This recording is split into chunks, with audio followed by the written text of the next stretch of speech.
Welcome to Talking Scripture. I'm Bryce. And today I'd like to move in a new direction. We've done that a couple times in our study of the Savior's atonement. So let me introduce where I'd like to go from here. Now, we are approaching the 1-year mark of studying the atonement together. It was in the October 2024 General Conference when President Russell M. Nelson issued the challenge that we study the atonement of Christ each week for the rest of our lives. I intend to do that. For the rest of my life, I'm going to spend some time every week studying the atonement. And we are approaching the 1-year mark that we started this journey together, that I started posting these videos on the atonement, and we've been studying together. So where I'd like to go from here is to move forward, but go back at the same time. I don't want to repeat anything, but I do want to go back and start reviewing some of the more important material that we've covered, but perhaps see it from a different perspective. So forward, but back. I think if you're going to study the atonement for the rest of your life, you're going to do that many times. I'm going to go back to similar topics that I've studied before, but see them from a different perspective. So here's what I'd like to do.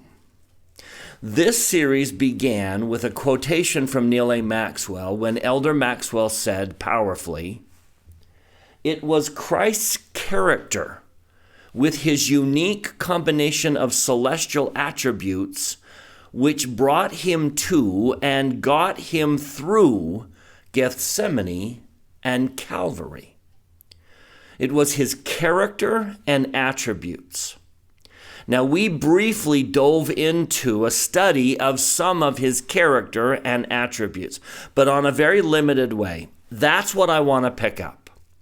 I want to go back and study his character, his attributes, his perfections that made him able to atone, that brought him to and got him through Gethsemane. Now, here's the source that we're going to use. I hold in my hand a replica of the original Doctrine and Covenants. Now, it wasn't our first attempt to print the Revelations. That was the Book of Commandments. This is a replica of the Book of Commandments, where we, in response to the Lord's invitation, started to print the Revelations. This was 1833 in Missouri. As noted in the introduction, Zion meaning Jackson County, Missouri. Later in 1835, the church under Joseph Smith's direction produced the first Doctrine and Covenants. It's not a book of commandments, it's the Doctrine and Covenants. And what makes up the doctrine portion, if you'll open up to the very introductory pages of the original Doctrine and Covenants, you'll find a series of 7 lectures on faith. That is how the original Doctrine and Covenants began. Joseph Smith considered the doctrine portion of the Doctrine and Covenants to be the lectures on faith. 7 lectures on faith. And they were included in the Doctrine and Covenants in the beginning. Now, years later, 1920, the church is considering a new edition of the Scriptures. And under the direction of Elder James E. Talmage of the Quorum of the 12 Apostles, they decided that the lectures on faith didn't quite match everything else. They were not direct revelations received from the Lord. They were curriculum that the early brethren kind of wrote themselves. Granted, they were deeply inspired when they wrote them, but they weren't revelations from the Lord. So the Scripture Committee decided they didn't quite fit, and they pulled them out, starting with the 1920 Scriptures, which is why our modern-day Scriptures do not contain the lectures on faith. But there is no question from anyone, James E. Talmage's committee and anyone, that the lectures of faith are worth studying. Now, let me tell you why we're going to approach them. I think one of the main reasons they were included in the Doctrine and Covenants is because they give a thorough examination of the character and attributes of God. And so we're going to turn to the lectures on faith. I don't know if you've ever been through a thorough study of the lectures on faith, but I'd like to walk you through lectures on faith and show you the character, the attributes, and the perfections of Christ, and why an understanding of them is essential for us to have faith. It was the character and the attributes of Christ that brought him to and got him through the atonement.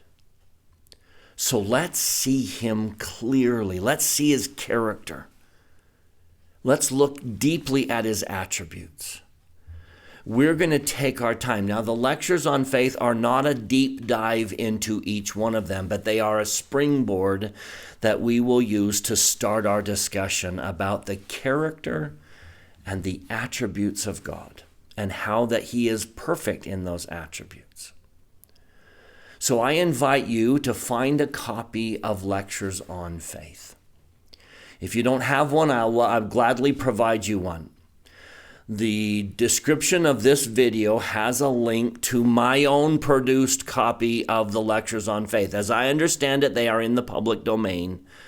And so I am going to make a copy available to you in verse form so that I can refer to a specific verse. They didn't originally come in verse form. But I'd encourage you to start a study of Lectures on Faith. Join me in a study of Lectures on Faith so that we can take a deep dive into the character, attributes, and perfections of God, so that we can better understand what brought him to and got him through the atonement. It was his character that made it possible. And I want to show you that character in Lectures on Faith so that we can see how his atoning sacrifice was possible.